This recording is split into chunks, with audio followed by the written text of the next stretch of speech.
tener también claro qué se puede hacer y qué no se puede hacer. No, al final de cuentas es una batalla política. Entonces, de nuevo, el político se va a cerrar cuando siente que la ciencia no le está ayudando a avanzar lo que él o ella está defendiendo. Entonces, sí es un reto verdadero el estar en estos foros, porque no siempre van a estar abiertos a escucharlo a uno. Gracias. So, translating, one of the things in small countries like Guatemala, like the governments don't have research centers, so there's lack of capacity, scientific capacity, so there's a need for technical information. But not only information, but also solutions that are quick and visible. He shared the experience that when he was working as an advisor of the vice president, he got the task of like, okay, tell me how can I clean this lake in 3 months or in 6 months? And scientifically that would take 10 years. So, but those answers of no, it's going to take longer, are not useful for them, and they don't like it, they don't work. So it's different when you're talking to the government as the technical teams of the government, and when you're talking to the government as the higher policy makers, higher ranking policy makers. The other issue is the international negotiations and science. He gave the example of this Guatemala-Mexico watershed, for example, that there's some projects going on, but when they went to the COP, to the climate change negotiations, they were told, you can talk about anything except water. You cannot talk about water, was told by the Ministry of International Relationships, because that's a very hard topic to talk, and we are going to control that discussion. So sometimes the government wants you to give them advice, sometimes they say this is what I'm doing and this is my political power and I can't do it that way. And then the other thing is the example of the 1.5 degree on the IPCC discussion that when the policy makers were saying, okay, let's agree on this 1.5, he was in that negotiation. He said, well, that can't be done by science, that's not possible. And many people took it as a political statement that you're against my policy or whatever. But it was like, well, that's just a fact that things can be done. And so those are issues that are really difficult. Muchas gracias, buen resumen. Creo que entonces cerramos con un comentario final. Sobre science advice, que es el segue from what you said. So, yeah. Many of you in your career will have an opportunity to advise political leaders. I want to share with you very briefly what I've learned as being science advisor for the National Park Service and the Secretary of the Interior, where I have had to advise the director, the secretary, and the White House staff for the president. So I want to share with you what I've learned. And here's an example to the television. These views presented now are not the official views of the United States government. Right? So the first is your advice must always be thoughtful and best thinking. It requires work and study. Fast advice that has not been thought through is both dangerous and ill-advised advice. At the end. All right. There's 10. Your advice must be associated with levels of uncertainty. You must be able to say, this might happen, and we're very, very not sure. We don't know. Or this will happen, and we are very sure. But to give advice without an analysis of the uncertainty is not helpful to political leaders. The third is to always associate your advice with the consequences of an action. If you do this, the advisor says, it is likely to result in that, so that the politician knows how to make a good decision. Fourth, it cannot reflect a single discipline, your discipline, or your favorite discipline. You have a responsibility to provide comprehensive advice, learning from all disciplines and stakeholders to provide the best advice, not just the advice from your discipline. The advice must be relevant to the decision. It must be concise. Scientists sometimes talk too much. They want to share all their knowledge, and they're very excited. I learned all this about this stuff, and I learned more about these things. And here's 50 slides I want. No, 75 slides I want. Maybe 100 slides.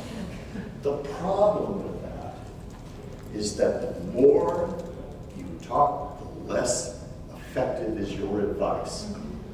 Concision, conciseness, builds support for your advice.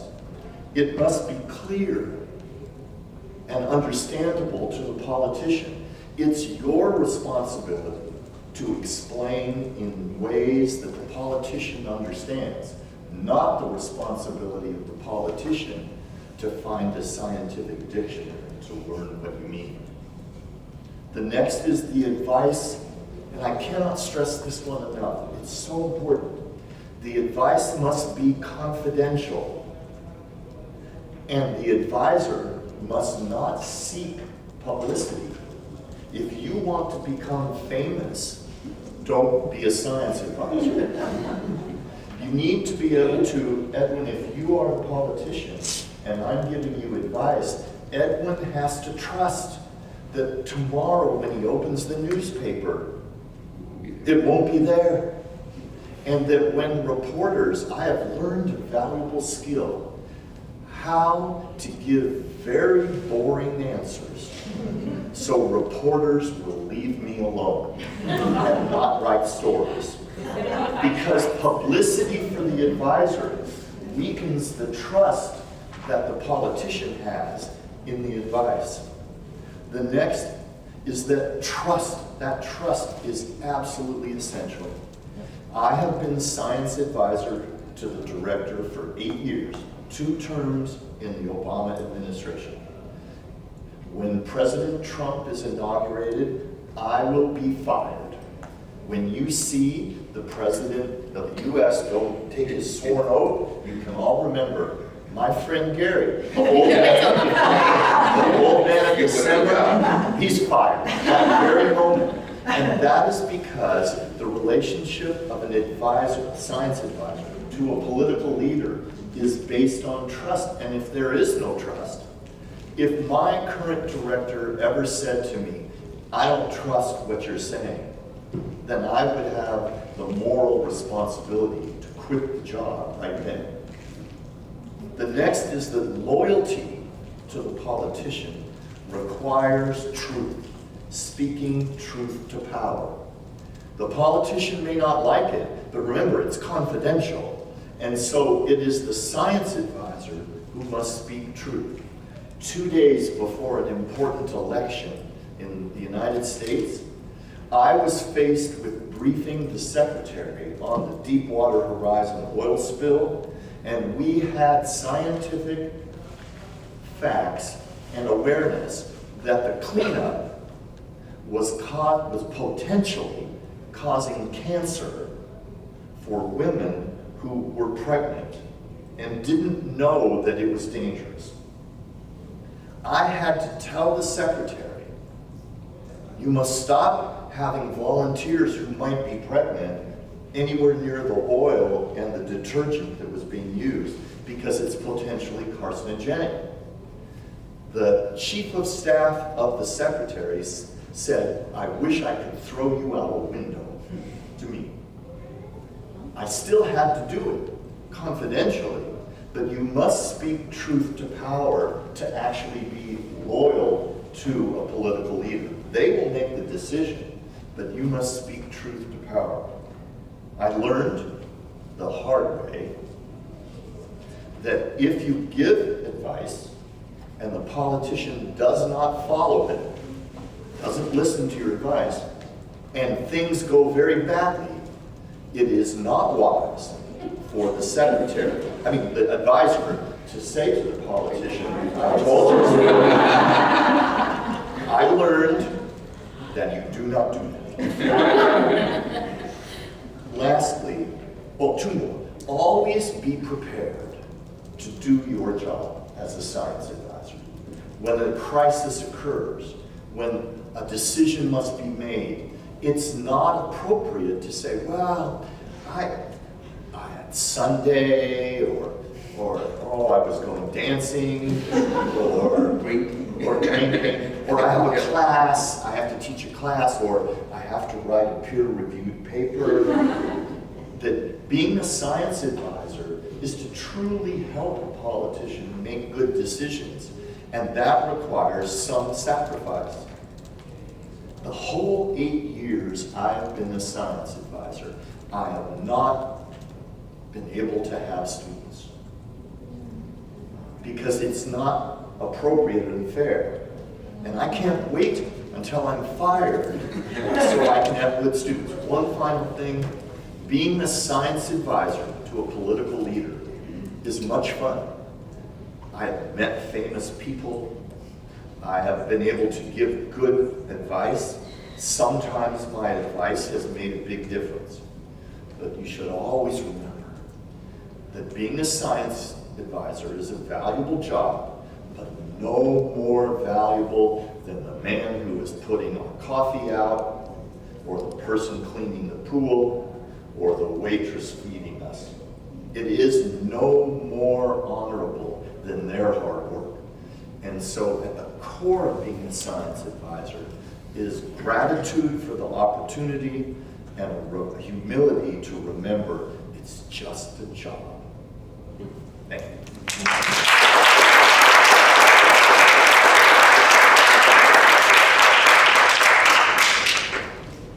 ¿Vas a traducir o yo pediría que tú lo escribas? Tenemos un paper peer review.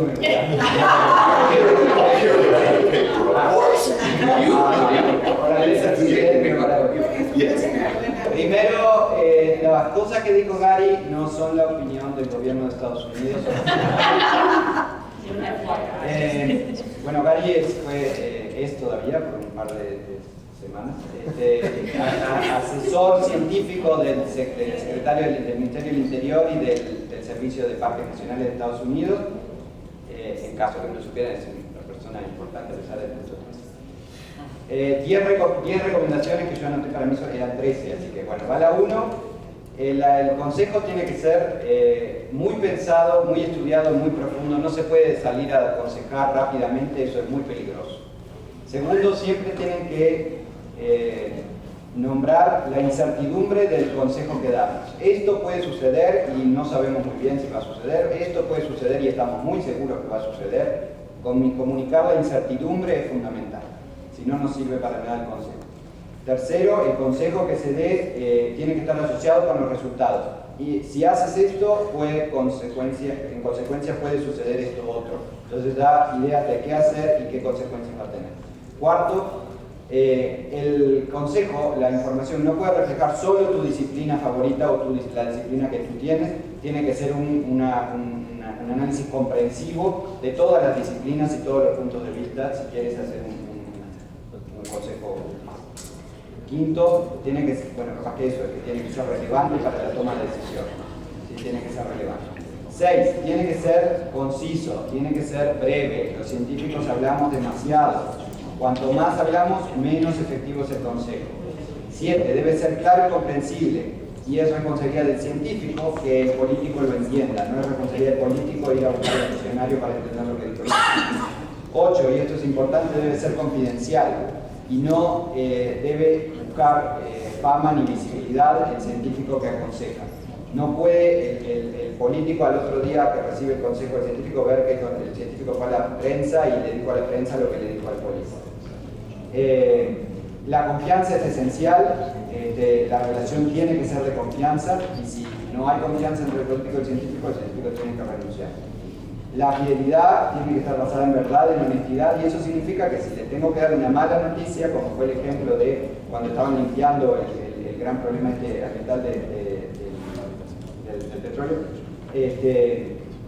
se vio que podía haber riesgo de cáncer para las mujeres que estaban embarazadas y que estaban siendo voluntarias en eso, y fue y le dijo, mira, esto hay que suspenderlo porque hay que tomar esta decisión, y el político le dijo, ojalá te pudiera matar, pero era una cuestión de fidelidad tener que decírselo. Y cuando las cosas no se hacen, no sigue tu consejo y no lo implementa lo que le dijiste, una cosa que aprendió Gary de la manera dura es no vayas y le digas, te lo dije. Siempre estar preparado, no importa si es domingo, si fui a bailar, si tenía clases, si tenía que escribir un paper. Hace 8 años que no tiene estudiantes Gary porque tiene que estar siempre listo para responder. Y lo último, muy importante, ser un asesor científico del gobierno es algo que es muy divertido, conoces mucha gente, a veces podés hacer una gran diferencia en el mundo, pero tenemos que ser siempre conscientes que no es más valioso o más honorable que un limpiador o un mesero o cualquier otro trabajo. Son un trabajo que siempre hay que tener gratitud y humildad ante todo. Muchas gracias.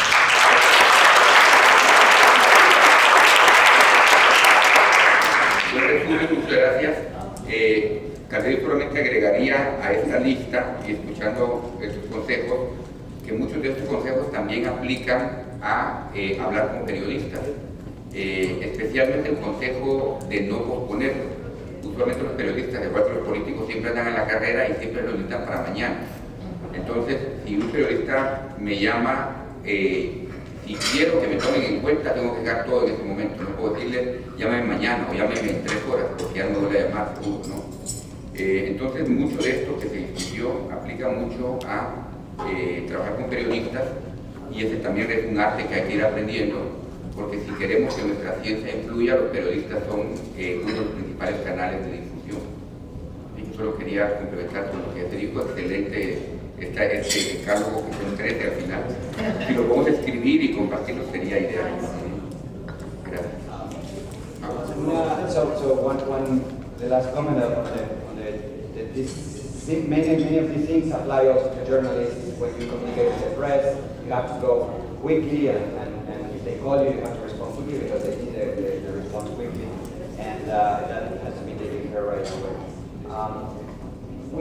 One of the things we're still lacking is we got the vision of the government, but we're still lacking the vision of the NGOs and private sector and all that. I don't know if we want to give some time now for like a little bit of like discussion. People from the audience.